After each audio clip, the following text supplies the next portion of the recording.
Hello and welcome to The Periphery from the Pulaski Institution. I'm your host, Alan Elrod, and I'm also the president and CEO of the Pulaski Institution. One of the topics that's gotten more than a little traction in the last half decade is liberalism, and more specifically, whether or not liberalism and its ideas, its values are in retreat.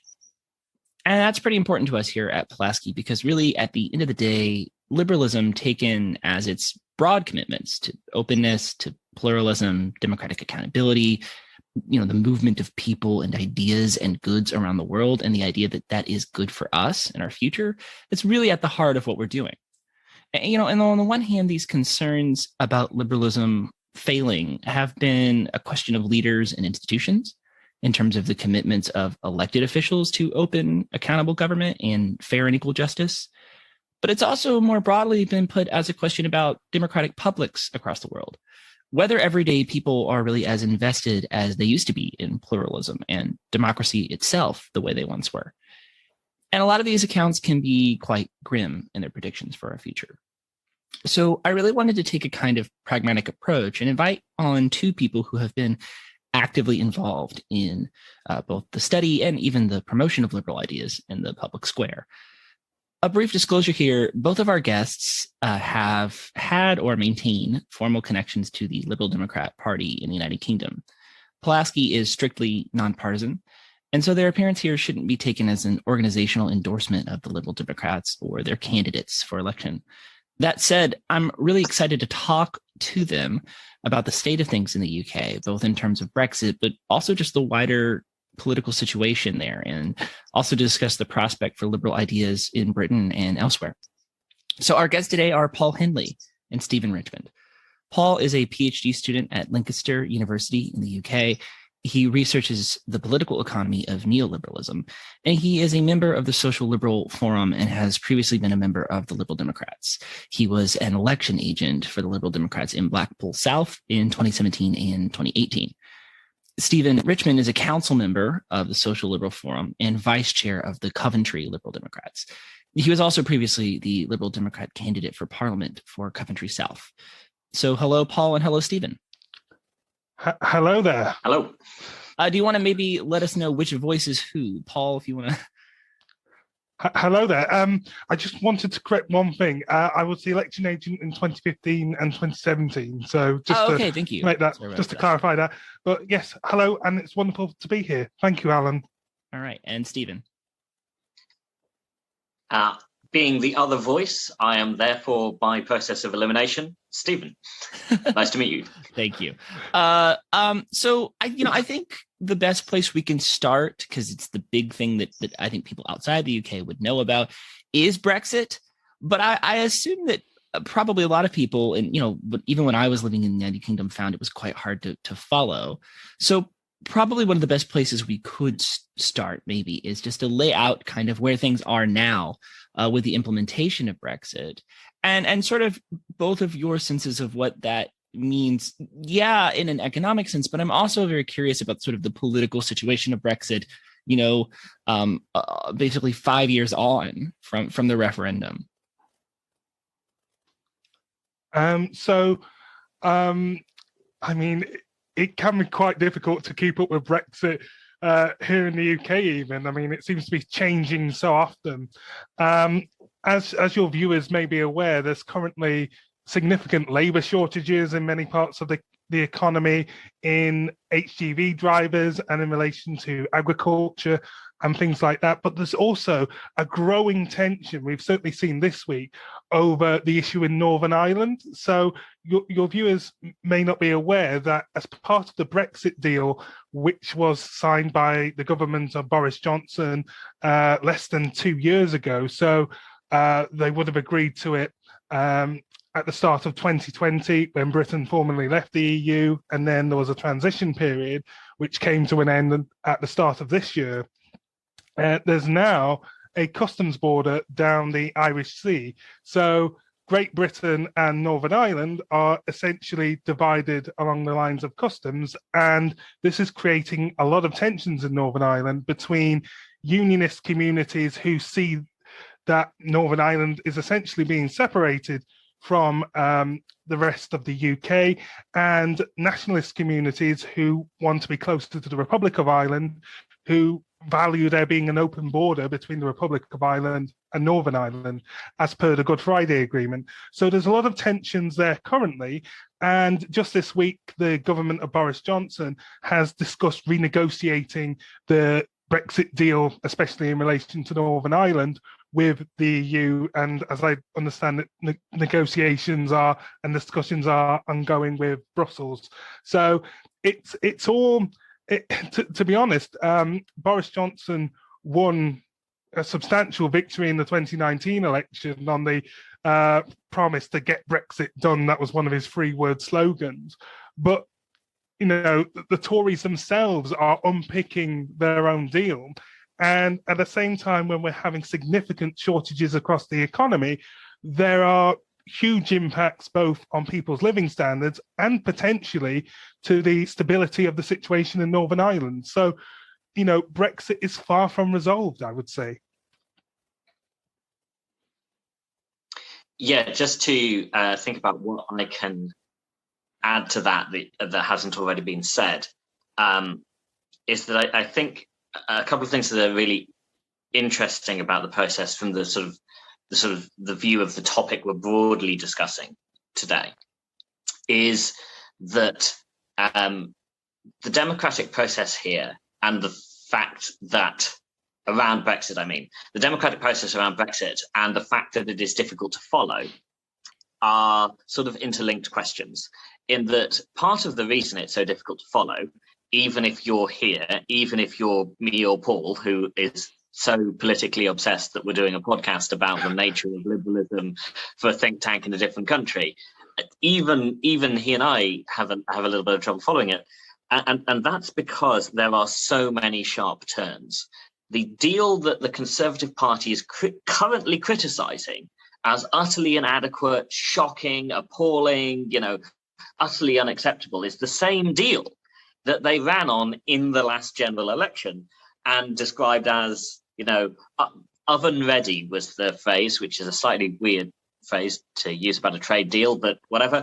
The whole point was, and we were told at the time that a lot of MPs from all parties, this includes the Conservatives, said, we really want to discuss this in Parliament, get into the details, figure out what's good, what's bad, what are the ramifications going to be. And this was essentially described as a betrayal, especially in sort of national newspapers. And so it was pushed through very much on the line that, oh no, this is a brilliant deal. Boris has sorted it all out. Which was particularly surreal at the time because, of course, Boris had sort of come on from Theresa May, the previous prime minister, and the idea was that, Boris was real Brexit and Theresa May had done this terrible job. But the deal that Boris was passing, that is now described by sort of the Conservative Brexiteers as terrible, but at the time Boris was passing it, it was described as brilliant, is the same deal that they themselves were criticising, a year or so before when it was Theresa May's deal, and it's essentially the same. It's a surreal process that is very difficult to follow. I think the only things I'd add is that Northern Ireland is a great example of this problem about this. There is a lack of care about the detail and consequences that have come out of Brexit, that has come out of this deeply divided, deeply antagonistic relationship between different parts of the electorate and the political class in the UK. And the consequence of that has been this thing where Parliament essentially can't examine things properly because that's seen as sort of a betrayal. And what has happened there is that Northern Ireland, when we were in the EU, I know American listeners are well aware of sort of the troubles in Northern Ireland. And the beauty of the deal that came out of the Good Friday Agreement was that you sort of had this magical compromise where people in Northern Ireland who essentially wanted to be Irish were able to get Irish citizenship, still can. If you're, my grandmother was born in Northern Ireland, not Irish, but just because she was born in Northern Ireland, I am entitled to the Republic of Ireland citizenship. It really did allow a deep level of connection between the countries, and you could cross the border, and as many times as you wanted. It was no big thing. But simultaneously, the people who really wanted Northern Ireland to be within the UK, formally Northern Ireland was still in the UK law applied, but because we were in the EU, you allowed this best of both worlds. What we have now is the perfect opposite of that. It is the worst of both worlds.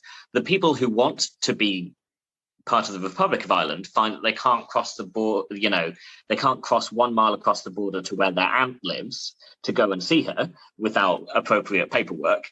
And simultaneously, the people who want to be part of the UK have suddenly discovered that they can't ship products from England. They can't buy Marmite and crumpets, if we're going to, be as stereotypical as possible about my country, because they can't get shipped to Northern Ireland. It's an absolute mess for all sides. And I don't think that has to be a partisan point. I think it's fair to just say that's the situation. It's not, and that's where politics is really broken down. We can't talk about it in a non-partisan way. So I really want to chase the Northern Ireland question in a little bit later on. But what you've said, both of you, in this gets at something that I think is very interesting in the differences because the Trump election and the Brexit referendum, because they both happened in 2016, and because they both represented in some ways a kind of hostility maybe to certain levels of immigration, there was a certain degree. I think it's hard to deny that there's a certain degree of trade protectionism inherent in Brexit, because you're leaving a kind of large trading bloc. So there were these elements that seemed aligned. But one of the things that I think we can tease out as different is, in the United States, one of the challenges has been that our system is designed to deliver minoritarian outcomes. So Donald Trump won despite losing the popular vote. He went to the White House, and that's how our system is designed. The Republican Party currently, right now, even as it's become increasingly one defined by Donald Trump's sort of preferences and personality, still has the potential to return to power, even on a national level, by winning fewer votes than the Democrats. And that's a kind of different situation. Whereas Brexit, in many ways, is this very democratic thing, or at least something that people laud as democratic, right? There was a big public referendum and people voted, and the majority voted to leave. I think what Brexit exposes, in a way that's distinct from the American situation, where people can really just point and complain, well, actually, the problem is that people who are getting fewer votes are going to power. And you can say what you want about the kind of bulwarks America has in terms of the Electoral College and all of that, is that in Britain, it's not so much a question of did the majority vote for Brexit. It's everything since then has been quite unclear what Brexit actually meant. In other words, even when a majority votes for something, what that majority has voted for can become quite messy and unclear, right? You have 52%, right, support for Brexit.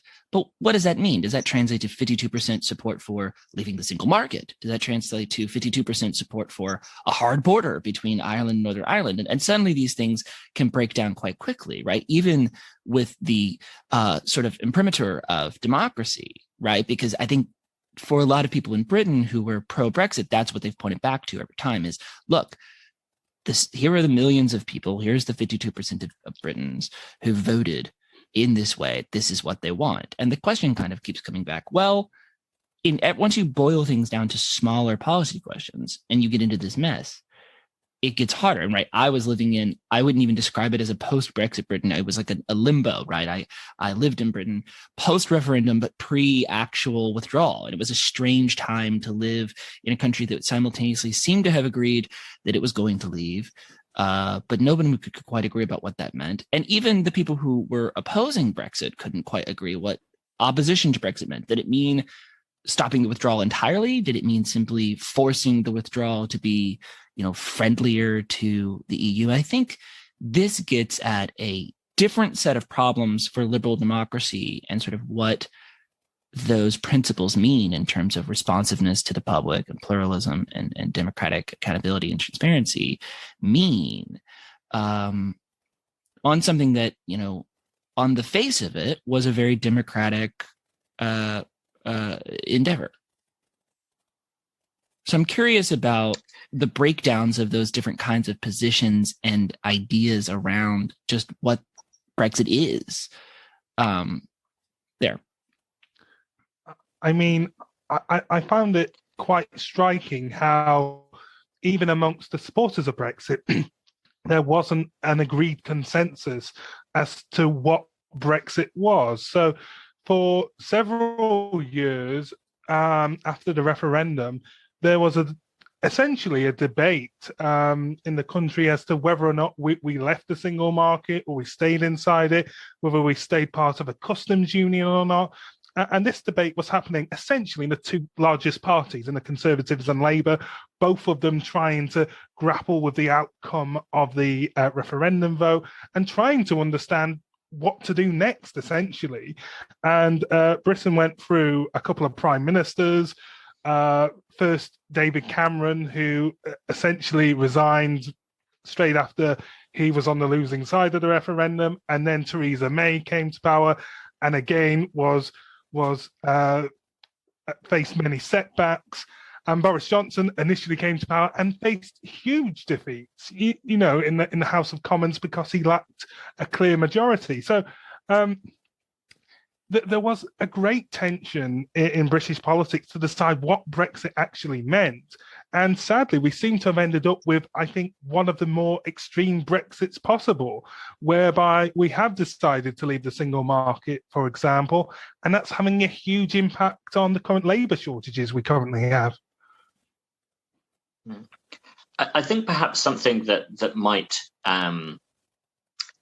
might translate well into the American political landscape is the sense of emperor's new clothes about lots of the things. So the more extreme, I try to avoid using the word extreme, the more fervent supporters of Brexit would probably be identified as people like Nigel Farage, or there were some who at the time, although this has since changed, he was leader of something called UKIP, which is a political party in the UK. It is still formally, I think, a political party in the UK, but it's lost most of its power and councillors around. But he was seen right, lost them because, people... just to clarify for other listeners, UKIP was a party that was mostly about Britain leaving Europe, and so now that that's done, it sort of doesn't have the same sort of purpose that it did. Yes. It's much more that the Conservatives managed to get those voters to come over to them by appealing to those voters. It's not that view necessarily lost its political base in UK politics. As much as I might disagree with that view, it's not that view lost its supporters. It's that they moved to the Conservative Party. That's partly why Boris Johnson now has an 80-seat majority. But at the time, Nigel Farage, and there were some Tory MPs, Conservative MPs who defected to UKIP.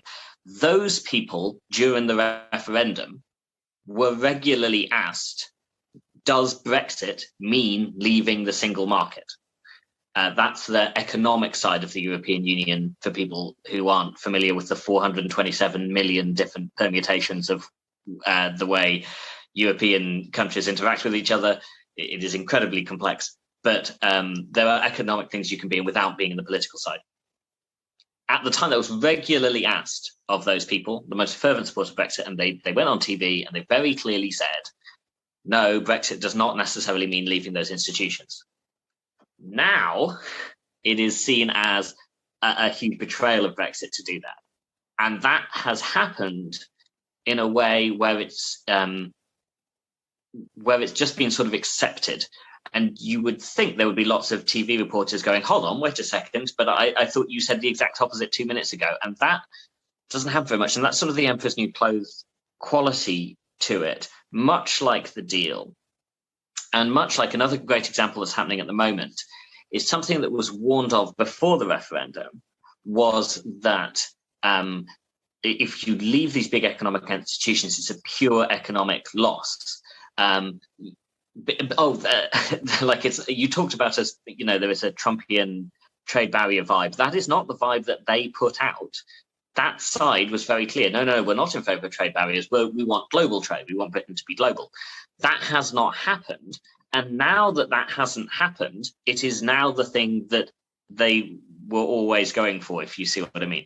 Like there's this constant, whatever is currently happening is agreed to be what was always happening, and nobody would ever say otherwise. It's very surreal, and that's what's happening at the moment. Paul mentioned the labour shortage, and the labour shortage switches every few months between things like, oh well, we wanted less immigration in order to raise wages, so actually this is a good thing, to, oh, but we promised really cheap food coming from abroad, and really what Brexit is about is how low food prices are going to be. Well, when it was that we didn't have the labour shortage, so they would talk about the food prices, and this is going to drive prices down. Now prices are going up, including food prices, in some ways especially food prices. So now suddenly we've switched to, oh no, it's all about the labour cost. Even though there are select professions in the UK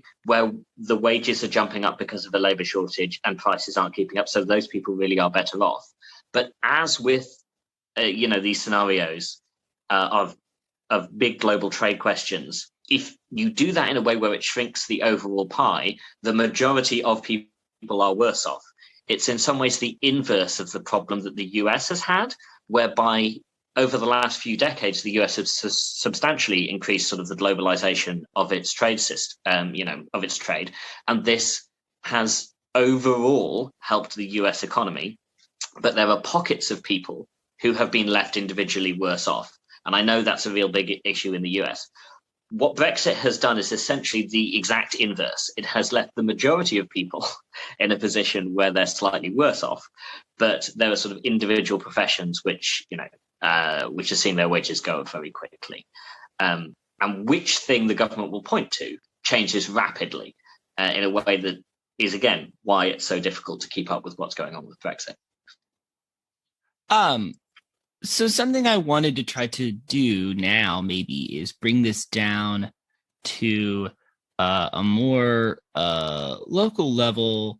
For both of you, I think, and because you just touched on sort of these places that have been hurt or left behind, I think that's relevant for people listening to know, Stephen, you're in Coventry, and Paul, you're in Blackpool.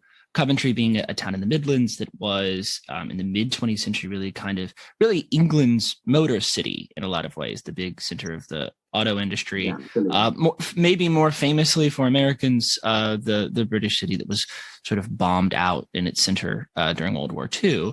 And then Blackpool being a sort of coastal town on the northwest of England that had a kind of heyday briefly as a sort of seaside resort town, and now is sort of in decline. I actually think you could probably make some comparisons to places like Atlantic City in New Jersey in a way to this sort of old school resort, but also sort of in an industrial area that has seen maybe perhaps better days. And both of them are in areas where traditionally labor, and not just the party, but just the kind of organizations and ideas associated with the Labour Party have been quite strong, but also places where we've probably seen quite a lot of dissatisfaction and even just sort of disaffection and maybe not even conservatizing per se, but a shift in perhaps priorities and values and things that have changed the politics quite rapidly in the United Kingdom. So I'm interested in both of you talking perhaps more, bringing these sort of big ideas, right? You've been talking about big policy. Both of you have been talking about things like trade in Northern Ireland and Brexit and rhetoric and things, and maybe bringing it down to the communities you're both in. And talking a little bit about how this conversation, and if you want to wander away perhaps from Brexit just itself into just the kind of alleyways of where British political discourse is at right now, I think that's also probably useful. So I think viewers, well, not viewers, we're audio, but I think listeners might get a lot out of that. Okay, so as you said, Alan, I'm living in Blackpool, and Blackpool is probably one of the most deprived parts of the United Kingdom. So the seat I'm currently living in the constituency I'm living in is Blackpool North and Cleveleys, and that was ranked by the House of Commons Library as the 50th most deprived seat in the whole of England out of 533. So it's in the top 10% most deprived seats in England. And Blackpool South, the neighbouring constituency where I was the election agent a few years ago, is the third most deprived seat in the whole of England. These are seats which, in 1997, both voted for the Labour Party when Tony Blair had his landslide victory. The Conservatives won Blackpool North in 2010, and the Tories took Blackpool South at the last election in 2019. And certainly Blackpool South and arguably Blackpool North too are part of what you might call the Red Wall seats, which is a band of seats which have historically voted Labour across the north of England and parts of the Midlands too. These are seats which have high levels of poverty and deprivation, and they're seats that tended to vote for Brexit. So Blackpool, for example, 2/3 of voters in Blackpool voted for Brexit in 2016. So it's very much seen as, if there is a sort of red wall Brexit heartland, Blackpool is probably a contender for one of those places.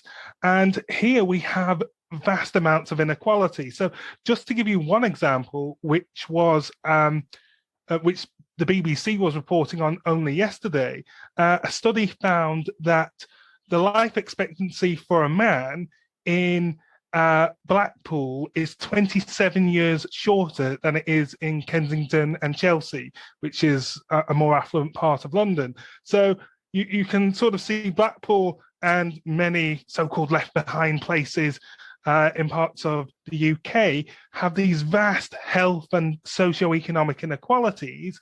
And one of the great challenges, I think, of politics today, and it has been for a couple of decades really since deindustrialization, is how you bridge these great inequalities. Now, Boris Johnson has talked a lot about his levelling up agenda.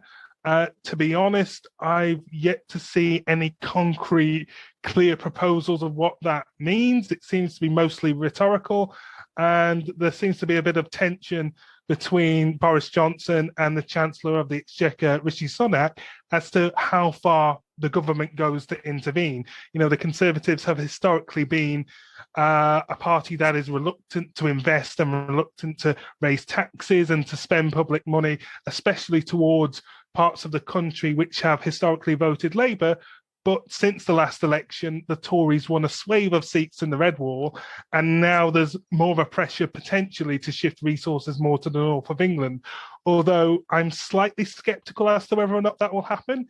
And it'll be interesting to see how both Labour and the Liberal Democrats respond to this, given that they are parties which are more inclined towards taxing and spending and investing in a more sort of traditional liberal or social democratic model. So there are long-standing inequalities, and hopefully, sooner or later, the parties in this country will begin to get to grips with them and tackle them.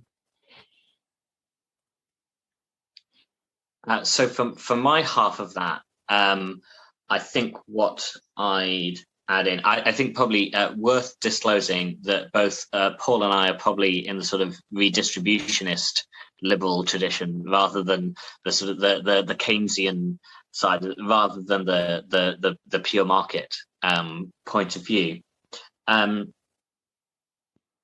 But you know, even that said, if we're talking about Brexit, obviously we're both very pro free trade.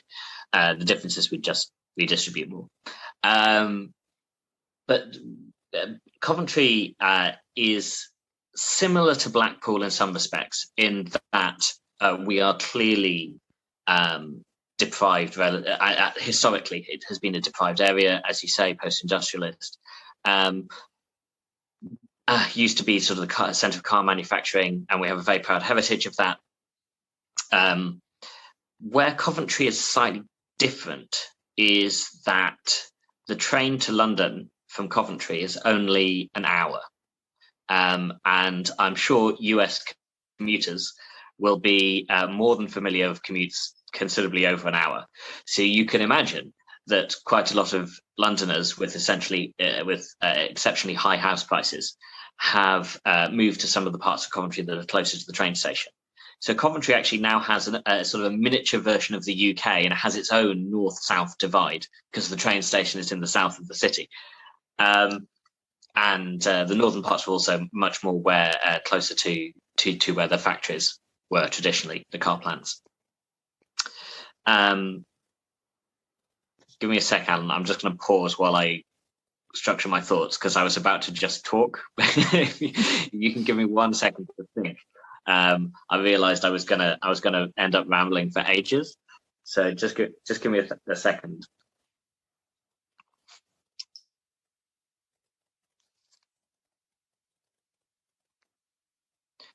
So that has led to a slightly different dynamic in Coventry, where Blackpool has continued to, I mean, Paul can correct me on this, but I think this is fair to say, has been left behind more than Coventry has, even though Coventry is systemically underinvested.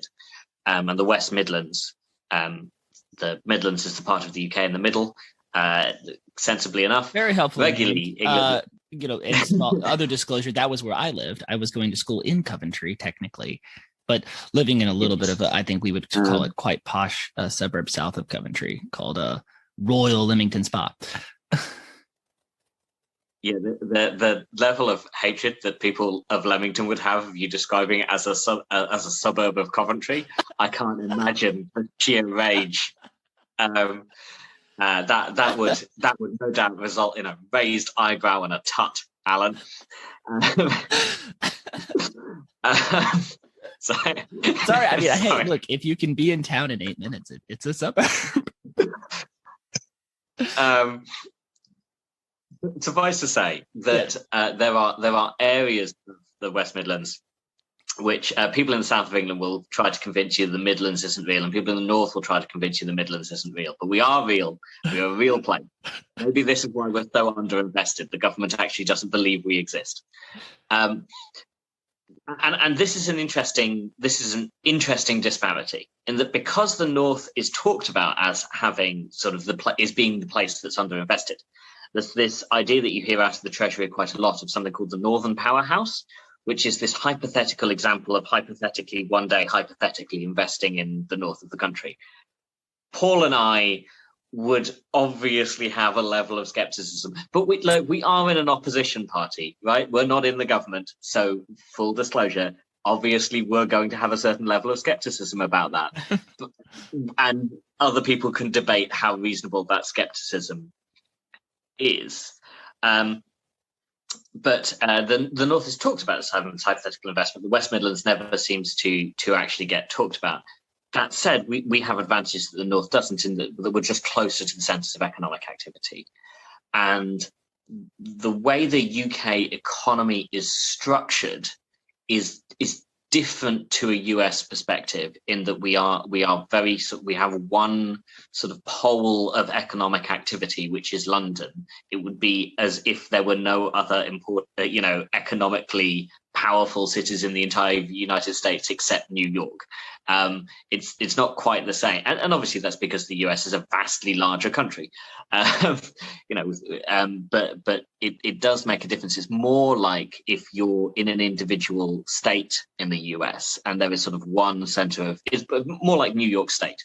Like, there's outside of right. New York and City. Even in New York State's actually a great example because you have these kinds of older traditional industrial cities that were quite energized and growing in the 19th and early 20th centuries, and now are very much really, and this is something that gives an opportunity when we talk about heartland areas. The formulation I try to use to me is not this idea of middle of the country per se, but applicable to the experiences in places like Buffalo, New York, Rochester, New York, Syracuse, New York. Anyway, that's I think a very apt comparison, and maybe only New York staters will get it. Hey, it's very appropriate. I mean, another one that might sort of chime well is the rural-urban divide, which I know is talked about a lot in the US. That's very true in the UK as well. There's some very similar things. The colours might be the other way around in terms of red and blue, but it's very similar in that respect. I wanted to briefly talk about sort of Labour's hold on these areas, because what's kind of interesting as another contrast between Coventry and Blackpool is that Labour have held on in Coventry, admittedly by much smaller margins than I think anyone expected. It was very close at the last election, in the sort of hundreds of votes, where they used to get thousands, a majority of the thousands, or over 10,000 in some cases. Whereas Blackpool has obviously gone. What will be interesting going forward politically in the UK is that small town rural vote.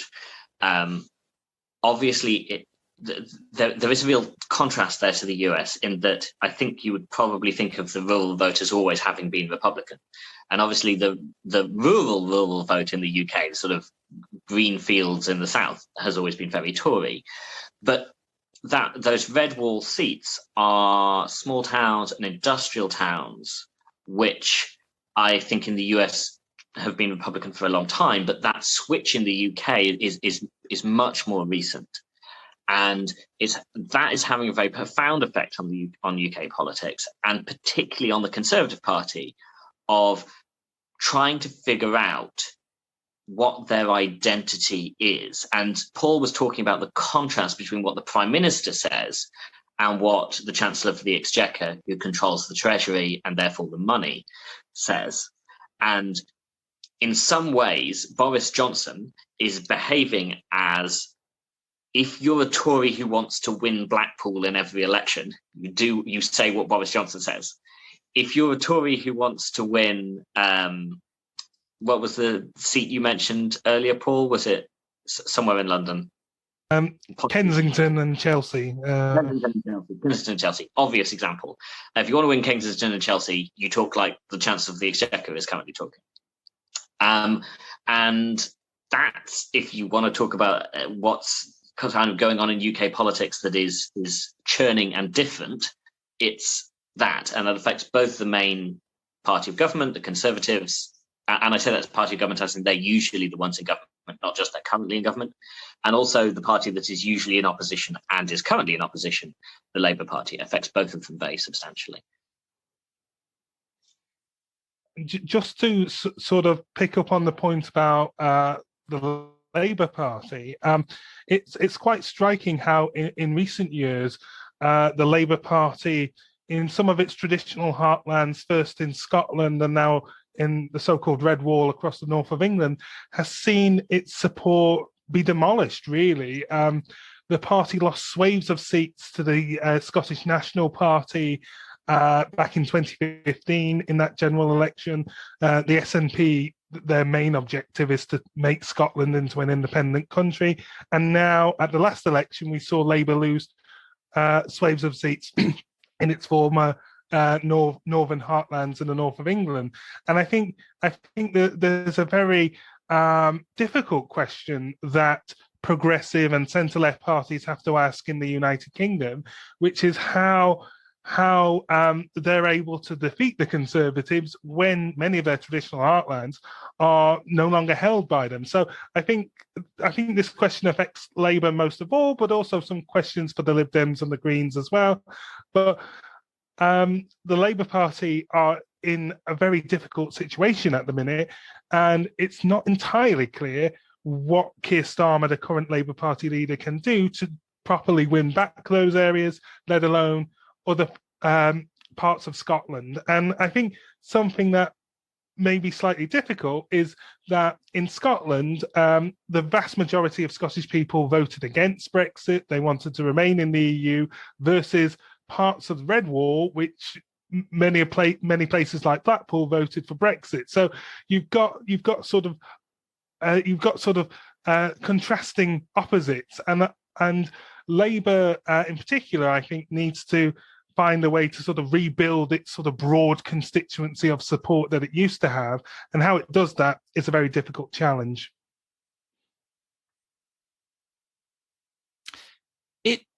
It strikes me that this is sort of a challenge that's being faced by what we might call sort of progressive liberal to social democratic parties across the West, which is how to square these beliefs in things like immigration and openness and pluralism with the fact that in many of these communities, perhaps the policy prescriptions that are preferred are in direct contrast to that, right? In other words, areas that perceive themselves to be left behind may want more protectionist policies, may want more, even if not necessarily anti-immigration policies, may want tighter immigration policies than some of these parties might feel themselves committed to in a kind of prescriptive values sense. And I think that creates the question for us, which is, if that's the case, even in some of these sort of ostensibly friendly constituencies, these more center-left progressive parties, and it's certainly the case in the more conservative areas of many Western countries right now, is sort of what are the prospects in this moment for a politics that is generally friendly to the movement of people and goods and ideas, because so much of this feels as if a moment where enclosure is still essentially the preferred approach. And I mean, I think that's even being seen here in the United States, where Joe Biden, who is a Democratic president and whose party is, here very much the one between the two that is currently voicing much stronger pro-immigration views, is still essentially taking a fairly tight approach to the border. We just had a sort of border situation with Haitian refugees arriving, and you had, right, both Joe Biden and his vice president essentially saying,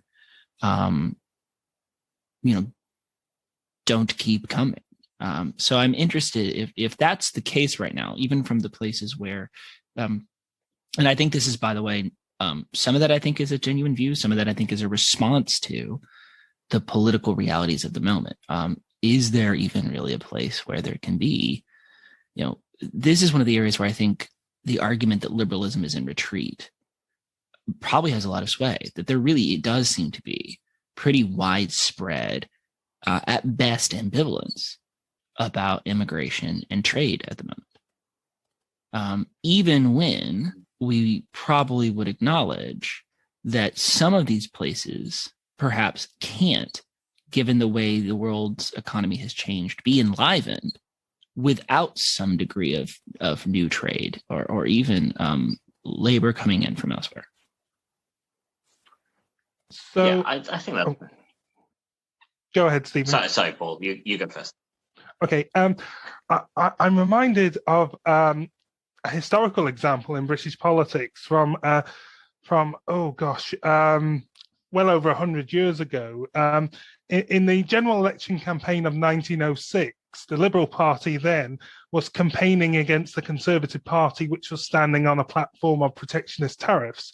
And what they said against the Conservatives then was the Liberals, who supported free trade, that they were saying the Conservatives supported stomach taxes, because what the protectionist policies of the Tories would do is increase the price of food on the poorest people in the country, therefore squeezing the living standards of especially the urban poor. And this was an argument the Liberals made in defense of free trade, that actually, if we have freer trade, it will lead to lower costs of living.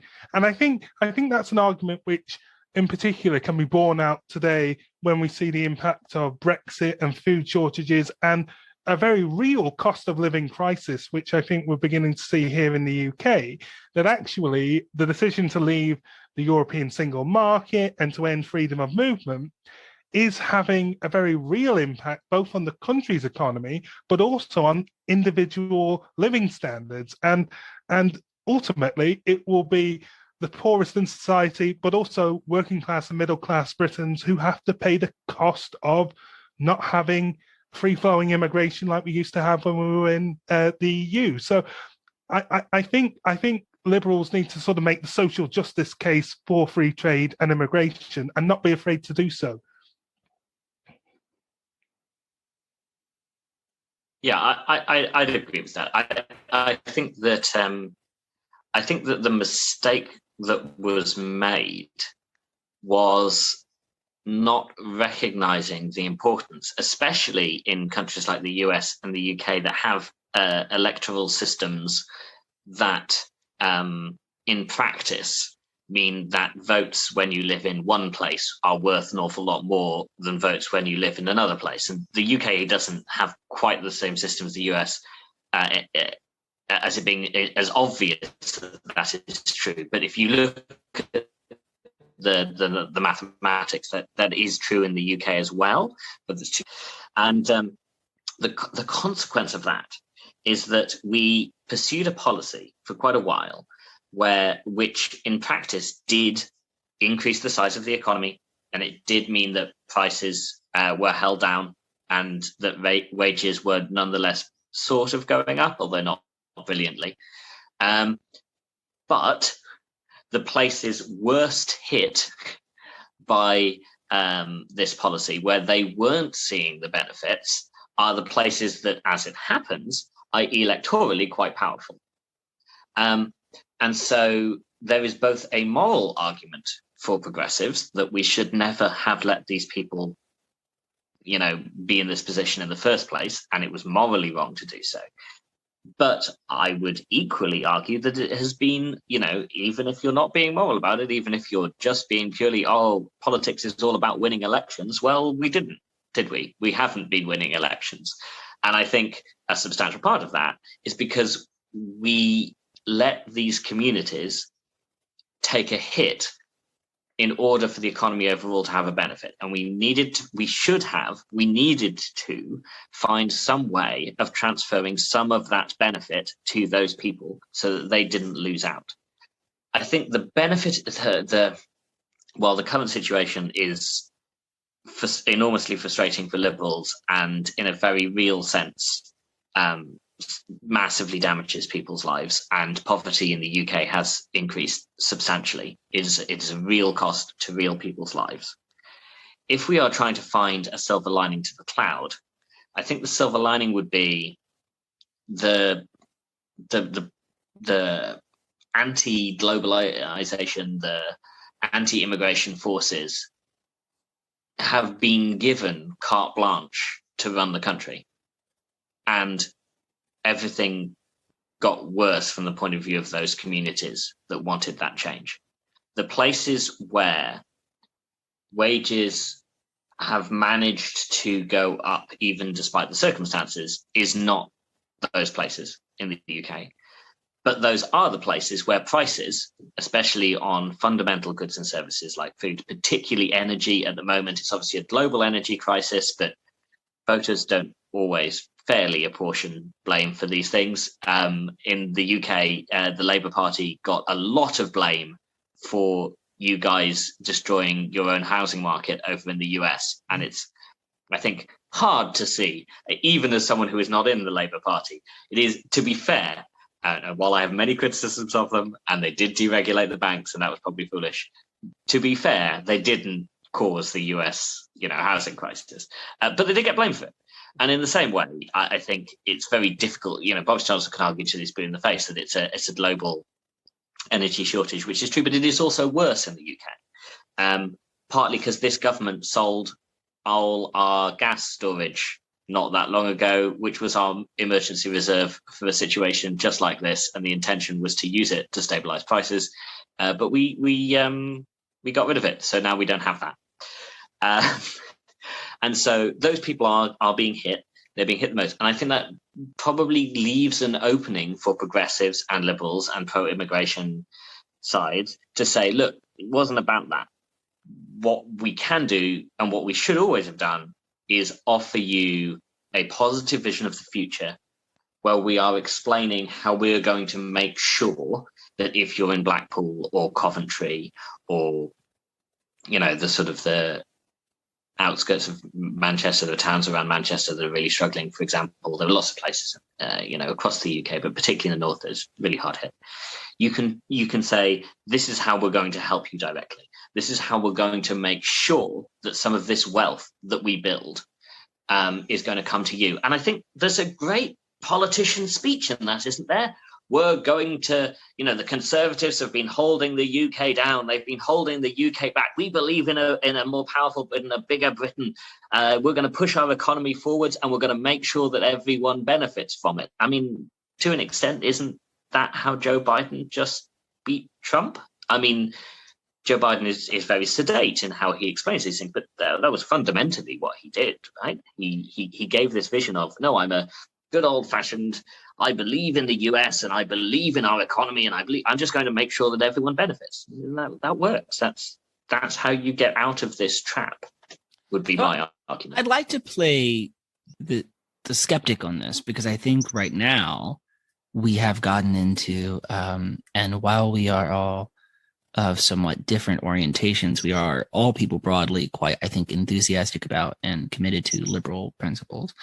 But something that I do think has emerged in this, and I think people like Ezra Klein have been good about talking about this, is that we are discussing right now the sort of prospects for a politics that restores some economic vitality to places and genuinely does lift all boats and presents itself as forward-looking. And in that sense, how can liberalism be revived is in some ways about economic policy prescriptions. The concern I have, and I think I would try to, rather than to define the opposition to this as strictly illiberal, I might use the term anti-liberal, because illiberal to me implies specifically just the more authoritarian impulses and anti-democratic impulses. But there's also a kind of broader distrust, like we've been talking about, of the more wide angle parts of liberalism, right? Like free trade and movement, etc. But is that, and this comes back to the arguments that I think have been made by a lot of people, and Ezra Klein quite well, which is that, all politics in some ways is identity. And that to some degree, people might actually just be, they're not necessarily voting against their interests. They might actually just be quite happy to pay a sort of surcharge in order to feel as if they or their group have won. And that one of the challenges for liberal ideas in many places is that it is fundamentally a view of the world that is pluralistic and open and less given to tribalism, which has proven to be quite potent. And that if voters are willing to sort of say, well, actually, I will sort of just pay a tax on winning, right? On feeling as if my side has been victorious, then that's a much less rosy picture. And that's where I want to kind of get into, right? Some of the things we're seeing in terms of the willingness to accept less liberal futures. Yes, in terms of perhaps institutions, in terms of democratic accountability, but also in terms of closing off options towards immigration, in terms of less pluralistic and less open societies. And I think these all come down to perhaps that particular issue, that salience of identity, that what we often discuss as people voting against their own interests is actually people really expressing a side and sort of saying, sure, I'll take the monetary hit if what it means is my side wins. Or perhaps they just ignore it and don't believe that they'll take the hit, but nevertheless, that identity factor is just the most powerful thing. And that is something that I am very much not as sure I see a way to resolve neatly. And I do think it's playing out a lot within Brexit, and even perhaps in places like Scotland, right? The SNP is in many ways a more progressive party, but it's still quite committed to this very identitarian strain of politics. In some ways, that's why it's been successful, right? You can point to the SNP and say, well, their policies maybe have been a little messy, perhaps a little all over the place, but what they do is tap into an identity quite well. So I'm interested in talking a little bit about that now. And again, also like these places that have been left behind, perception and identity matters, how they see themselves in the broader context of Britain. I think where I'd push back on you on that is the idea that you can't square that circle within liberalism, because I think you can. I think that liberalism originally was quite a community-orientated philosophy. We tend to think of it now as very individualistic. But I mean, if we're talking about UK liberalism specifically, which to the best of my knowledge is the first place to use the word liberal in a political context. I could be wrong about that, but I think that's true. But you're talking about 19th century liberals, very community orientated. And you can, all politics, all governing is compromise, right? Joe Biden has made a ton of compromises, for the Democrats in order to, get elected and then govern. That's fine. What you then need to discuss is what compromise are you going with? And I think that the idea that liberalism can't find a compromise with the current electorate, I don't think that's quite fair. I think we could sell a vision where we say, talk about how proud we are of, certain aspects of British identity that we really like. There is no reason why we can't stand up and say the 2012 Olympic Games was a triumph for Britain. It's wonderful. It's as surreal as it may have been for other countries that we had a whole dance routine celebrating the National Health Service. As UK progressives, that we should be proud that's part of our identity. We should be proud that in the Battle of Britain, when we were literally fighting the forces of fascism, Polish pilots came over and gave their lives standing side by side. We should be enormously proud of that. And we should be proud that we stood by our allies. There is nothing wrong with a liberal politician standing up and saying, I am proud that identity fundamentally, when you're talking about a whole country of millions of people, you're not talking about any one person's identity. You're talking about a tale you choose to tell together, the story you choose to write about your nation. And America is a great example of this. You guys talk nonstop about your national narrative. In Britain, we have been nervous of doing that because there are lots of aspects of British history which you would not necessarily want to highlight from a liberal point of view, which would be very reasonable. But the answer is you highlight the other bits. You don't come in and say, oh, we can never talk about,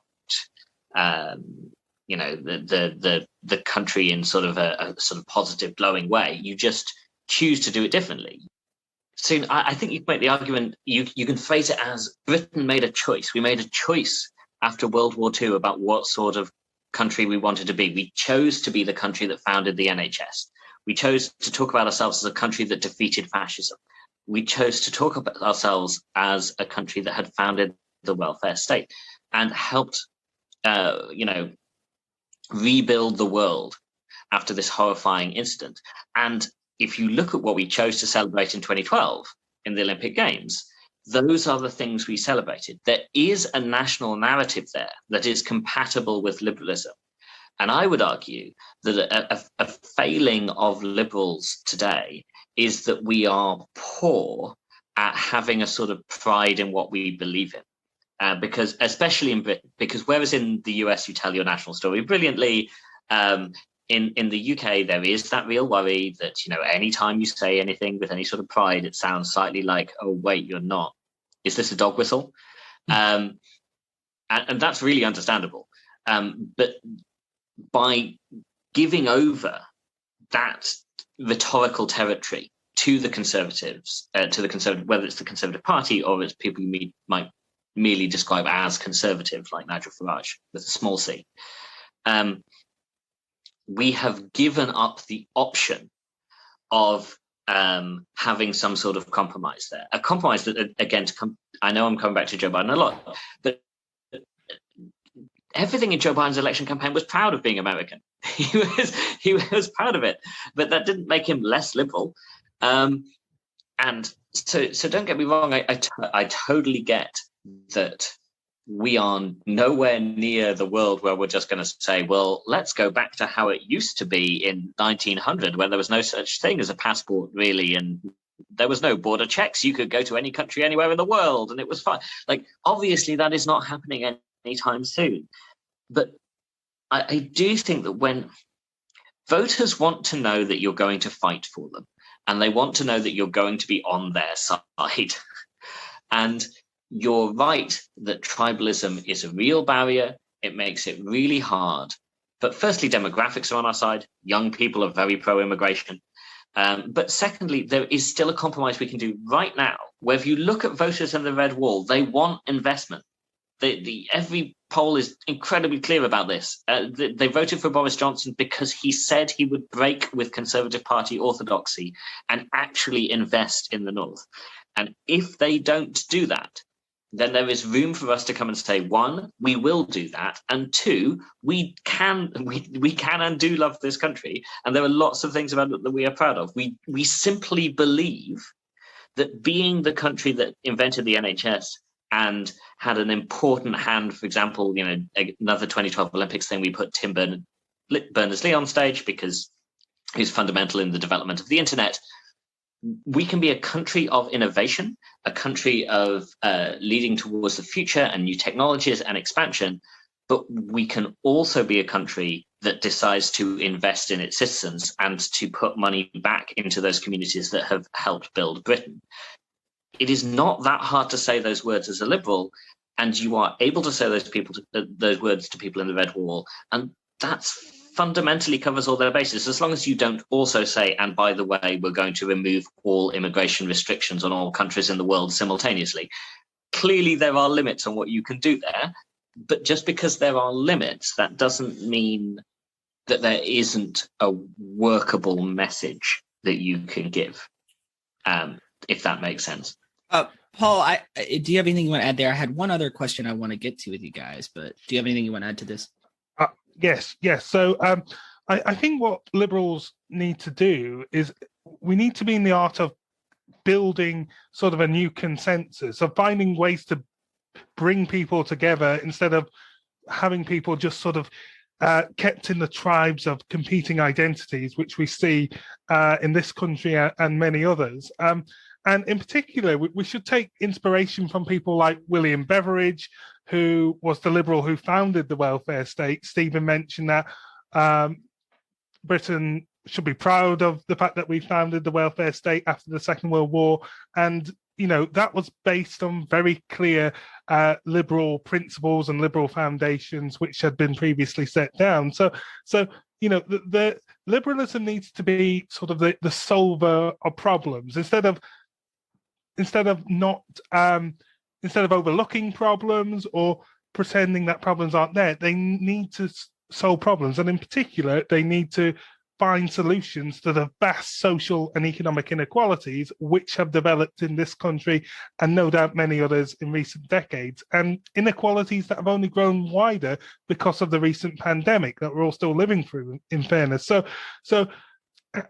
ultimately, I think liberals need a bit of courage. They need the courage of what they previously achieved, and Stephen discussed some of those ideas in what he said, but also they need the courage to sort of shape the future. And ultimately, I think liberals need to have a sort of guiding mission, a narrative, a vision of what they want to achieve for the country, and to give people hope and optimism for the future instead of the fear and division which populists and nationalists and even some extreme socialists thrive on. And I would end by saying this, that liberalism can only ever be a philosophy of hope, whereas nationalism and right-wing populism are based on fear. And I think that is the key distinction there, that liberals can only ever deal in hope. And that's something we need to thrive on and actually, think big and propose solutions to the big inequalities that we're currently facing. Definitely. So while I think that's a very rousing kind of set of ideas, I am curious, we've been talking most of this time, and it's just natural because of Brexit and sort of the nature of Brexit and the sort of set of political coalitions that are currently in power in the UK, which are more sort of center-right to right-wing oriented. But I am curious on your thoughts as we close out here on what I think it is sometimes done in bad faith, but I also think it is oftentimes dismissed quite too quickly, which is the popularity of the liberalism on the left as well. In whether that is a just kind of indifference towards illiberal practices around the world, or whether that is a kind of instinctive illiberalism in sort of how to pursue and spread and sort of advocate for policies at home. I am interested in that as a kind of place to talk about as well, because obviously when we're talking about liberalism, sort of capital L, it is not situated. It can be quite progressive. And I think both of you are putting forward very progressive formulations of that vision. But it is distinct from something like pure socialism, or even more, I think, in the United States, I think sometimes the word socialist is used, but I think it's much more sort of philosophically messy and undefined, but a kind of left oriented in the outcomes that are desired, but also quite, I think, frequently illiberal and even hostile in the sort of expressions in which it emerges. So I'm interested in that a little bit as we close out.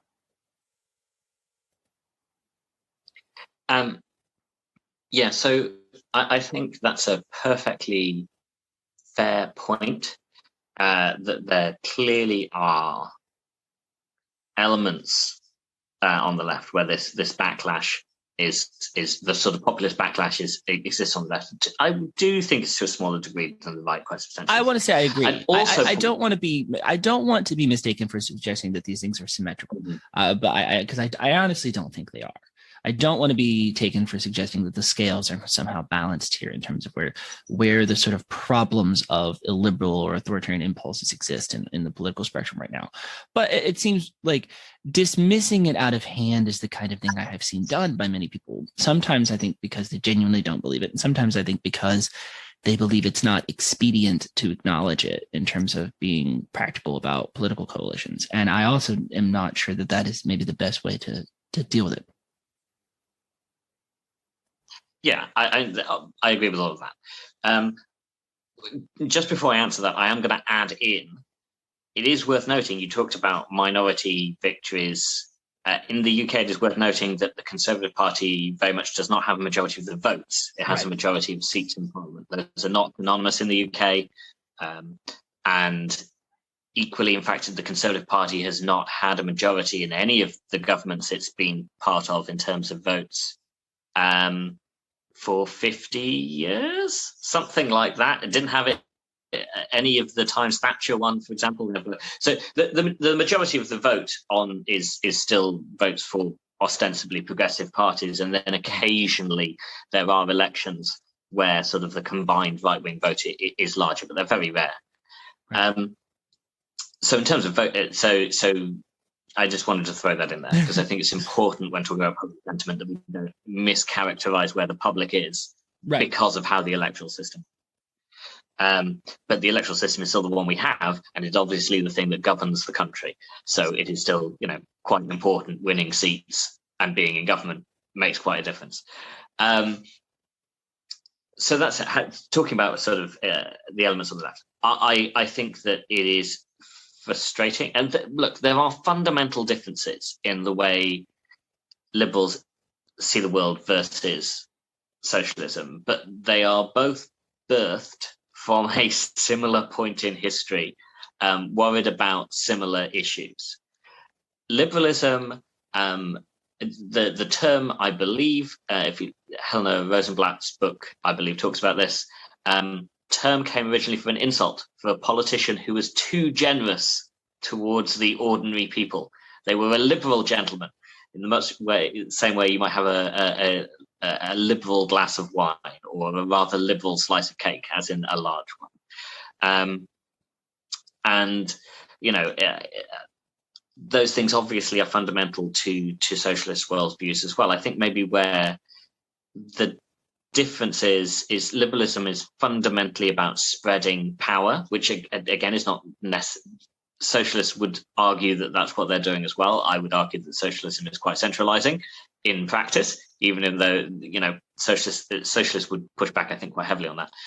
But there is a difference in how we view the community versus the individual, and liberalism has stained deep into its heart the idea that the point of having politics at all is to give each and every individual the maximum amount of control over their life, the maximum amount of choice that they can have over their life, which, by the way, I think is a great narrative that we almost never use.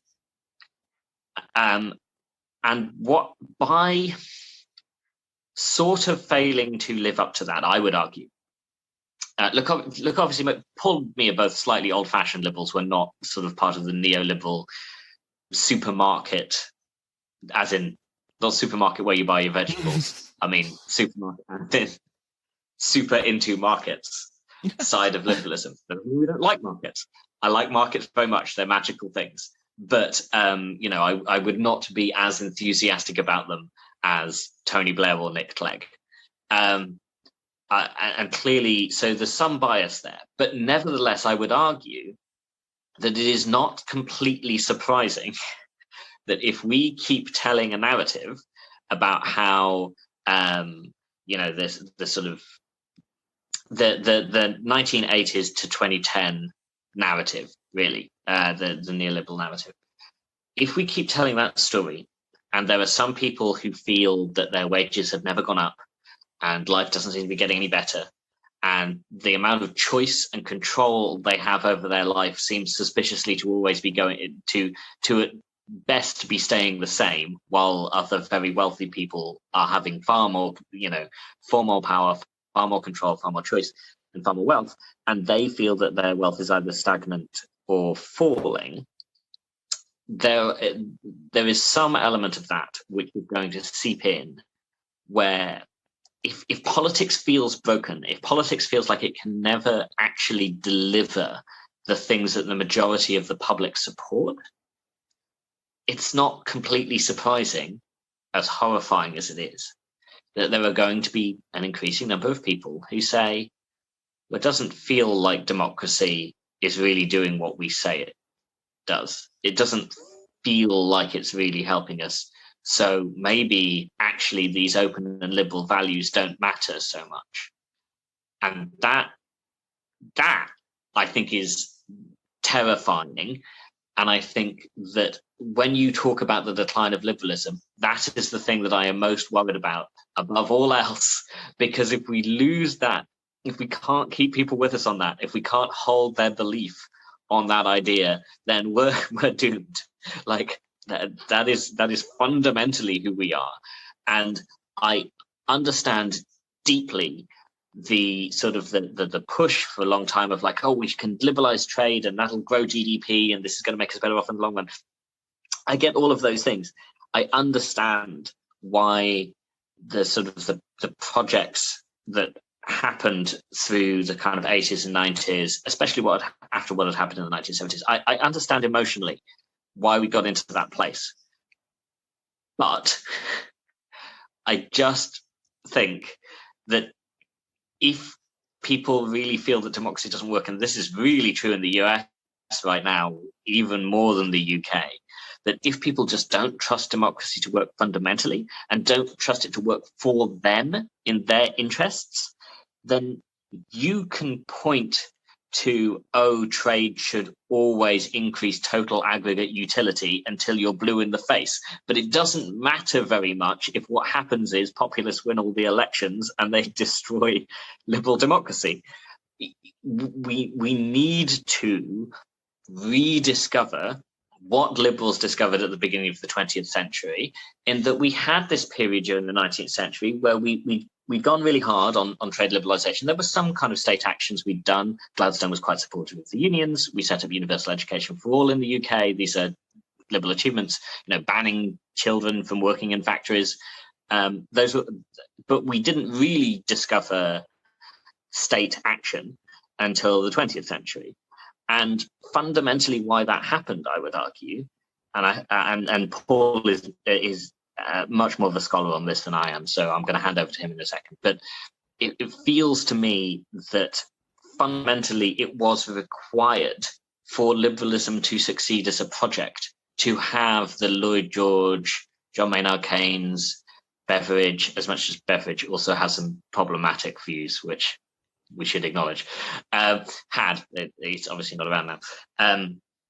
But those projects mattered because if you have a democracy where ordinary people feel it does not serve them, then yeah, you're going to get some of them turning to views that are kind of anti-democratic and anti-astonishing and appalling that happens anywhere, but particularly in those sort of left-wing socialists who will come out and tell you about how moral they are and then will defend China.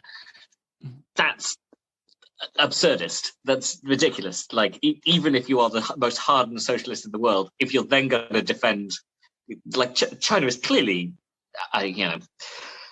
point being that I've been in these conversations. Yes, I've experienced them. I've had them said or texted to my face. Yes. Yeah, without getting too het up about it. Point being that while I don't want to absolve people of responsibility when they are not recognizing things that are clearly immoral and wrong, and then have the arrogance to come around and preach to you from a very, very moralistic point of view, I don't like that contrast. But as I also want us to recognize that obviously everyone is responsible for what they do themselves, and when people do that, that is wrong. But it is also as a consequence of our actions. We have not done enough to make sure that in that period where we had a sort of liberal revolution, we did not do enough to make sure that everyone was helped out and that everyone had the best possible start in life. Paul, you might. I'm going to hand over to you, and maybe you can clarify anywhere I've made historical mistakes. So I basically agree with everything Stephen said there. I mean, liberalism in its history goes through periods of crisis, and maybe this is one we're currently going through.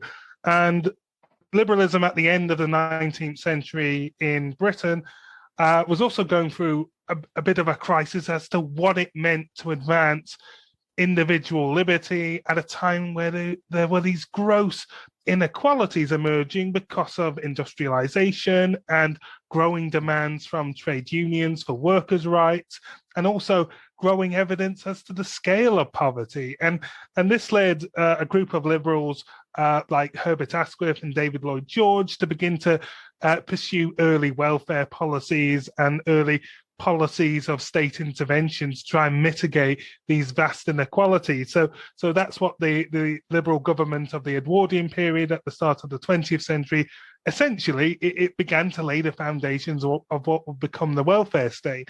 And, Liberals began to have very much an emphasis on social policies and economic policies and how they can actually benefit the lives of the poorest and most vulnerable in society.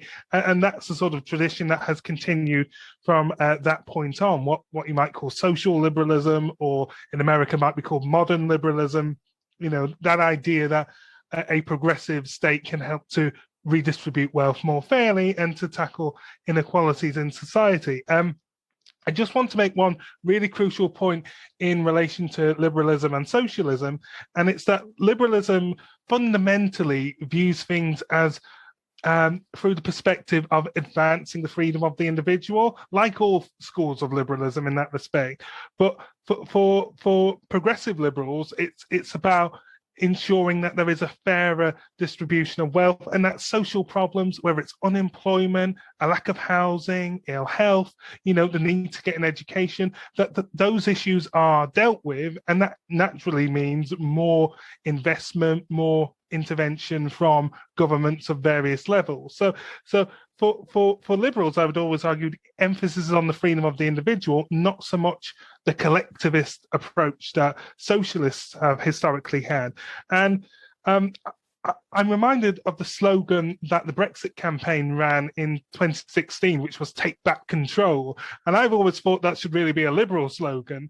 And I think quite a lot of the problems that we see in countries like Britain and America today are related to social and economic insecurity and the need to want to get back control, both over their lives as individuals and increase their personal autonomy, but also maybe get a bit more financial security as well. And I think these are issues that liberals, when it comes to a fairer distribution of wealth and power throughout society, can help to remedy these problems. I mean, both me and Stephen are very enthusiastic for the idea of a universal basic income, for example, and there are many other policies like it, which, if enacted, would ultimately increase personal autonomy and the freedom of the individual, which is the ultimate aim that all liberals aspire to. So I think liberals need the courage of their convictions and actually to recognize that many of the problems that we see in society today are due to chronic insecurity and a lack of personal freedom, and how we advance that in the world of the 21st century. That's our goal, and I've discussed some of the issues in what I've just said. But also, we must never be afraid to shape the ideas of the future, and also to actually be very bold in what we put forward. I think we're at a moment of crisis whereby sort of half measures don't really cut it. I mean, we really need to be thinking, what do we need to do to address the climate emergency that we're facing? What do we need to do about potentially the impact of automation that's coming down the line? What do we need to do about historic inequalities, whether that's health, education, wealth, that still exist in our society? One of the things I've been quite interested by looking at the Biden administration is how they propose this idea of a global corporation tax, because one of the big problems is we now have these huge corporations that dominate whole sections of the economy and are incredibly wealthy organizations. What do we need to do to ensure that they pay a fair amount of tax, and what do we do with that wealth that we get from them? So there are many big issues out there, and I'm very confident that liberalism can address them adequately. Well, it's been really, really fun having you both. The thing I want to ask is the chatter question I always ask at the end of this podcast is, and I'm excited to have someone from two guys from different parts of the UK, so Coventry and Blackpool. If you could talk about, and it could be a town, it could be a location in terms of like a park, it could be it could be a restaurant or a bar or just a museum or whatever. Or like I said, it could be a whole sort of municipality, a place in the area sort of where you're from, given that Pulaski is so interested in left behind, but also just sort of places away from the main centers, somewhere where you're from that you think is criminally underrated, that if someone for some strange reason managed to be a tourist in your neck of the woods, you would say, absolutely, this is something you've got to go see, whether it's food you've got to have or a museum you've got to see or a town you've got to see, whatever it is. An experience. So I'm curious if you could both give me something like that. I think so. Oh, go ahead, Stephen. Sorry. It's too British. Every time you guys cut each other off. I was only going first. Yeah, every time you guys cut each other off, there's just a series of apologies, which is about as much as I could expect for an incredibly Brit-loaded episode. Yeah, okay, let's start with Stephen. Yeah. I was mostly going first because I assumed that Paul might not be as aware that this question was coming as I was. Firstly, I just say Coventry, in that Coventry is criminally underrated, and lots of good things have been happening in Coventry recently. But if I was to pick somewhere specifically in Coventry, so this is not something that I expect people to really be aware of, but if people are aware of Coventry, they tend to think of it as very sort of brutalist, concrete architecture, almost as if the Soviet Union had inexplicably been in charge of building policy in one British town after the Second World War. That's how it felt for a long time. That's what it's mostly known for. But Coventry, actually, before it was ripped apart in World War II, fun fact, Enigma, the famous code-breaking machine that broke the Nazi code, broke the code to say that Coventry was going to get bombed, and Churchill personally made the decision that we had to let Coventry get bombed so the Germans didn't work out that we had broken their code. So that's a good Coventry historical tidbit for you. But before that point, Coventry was beautiful. I would advise your listeners to Google pictures of York today, central York. That is what Coventry looked like before it was bombed to smithereens. It's absolutely beautiful, very beautiful medieval buildings. There is a little bit of Coventry that still kind of has that sort of beautiful old historical depth to it. And Coventry has a very long history. And if you sneak behind the town council house to where the old Coventry Cathedral is, there's a new cathedral built after the war, an old cathedral that was bombed out by the war. And there's a little street of slightly older looking houses. About halfway down, there's a little doorway you go through. And hidden in there is this wonderful medieval guild house, which is absolutely beautiful on the inside and has some wonderful history to it. But probably the fact that stands out is not the most cheerful fact in the world. It's where Mary, Queen of Scots, broke her journey when she was on her way to London to be imprisoned and subsequently executed. So I would hope that your listeners were against executions, but in favor of beautiful buildings. And so I'm hoping that on average, the Guild House would come out ahead in that regard. That would be my pick. So I've naturally got to recommend that people come to Blackpool. If I had to recommend that they visited anywhere in my hometown, I mean, you've got to visit the world famous Blackpool Tower, which is about 500 feet tall. When you're up on the viewing platform, you get a fantastic view across Lancashire and out into the Irish Sea.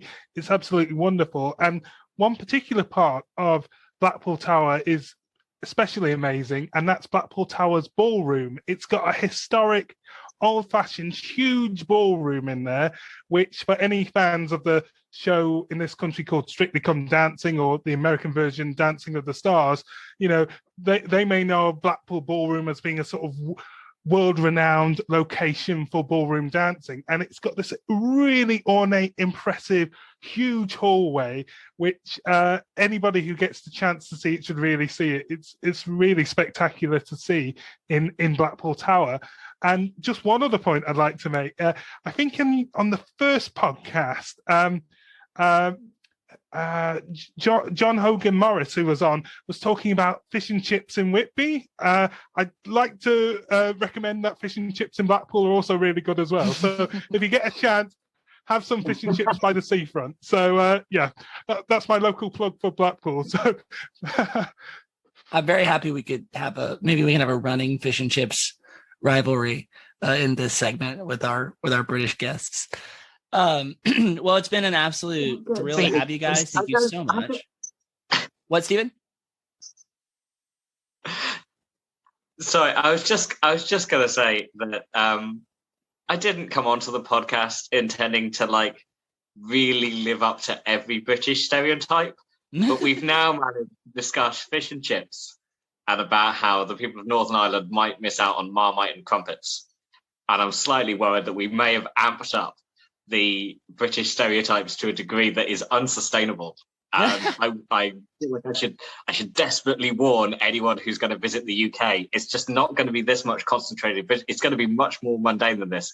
It's you're not going to get this level 100% of the time. It's not like this. I appreciate adding this level of Brit flavor to the show, though.